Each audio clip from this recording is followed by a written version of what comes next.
تعالوا نشوف هذاك ايش قاعد يسوي هناك. السلام عليكم. كيف حالك؟ تمام الحمد لله. لو قلت لك وديني مطعم على ذوقك وين توديني؟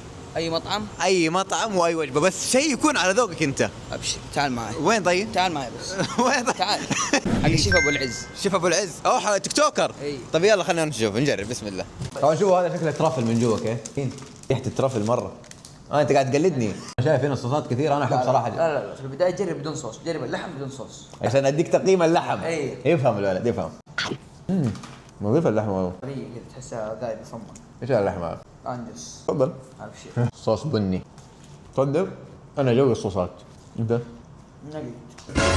يعني مو جوك الصوصات جوك النقت. اي سميهم القرمشه. اوب اوب اوب. قد سمعت بجغمة الحياة؟ الله عليك. لا هذا متابع. قد كيف؟ شامل قرمشه كيف؟ لذيذ. هذا صوص الترافل. انا سالت تحت الكاشير قال لي معلومه عن صوص الترافل. خلينا اغمس. ما حد شاف. في المطاعم صوص الترافل يحطوا مايونيز. إيه. هذول مو حاطين مايونيز. ايش حاطين؟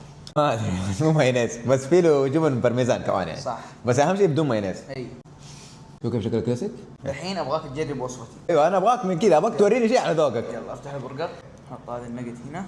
حط كمان حط كمان. والله بطاطس مقرمشه تصدق. إيه. اكلني.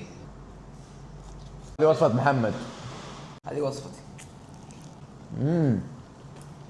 بطاطس كيف؟ النقد لذيذ مقرمش. مقرمش صح. لاحظت انت. خذ واحده. طبعا تعالوا جربوا وصفتي اللي هي في مطعم ليزو ناجت مع البرجر الكلاسيك. حط لايك واشتراك واقترحوا لنا مطعم. الموقع مطعم ليزو في حي الروضه شارع حمد الجاسر وكمان ترى موجود تطبيقات التوصيل.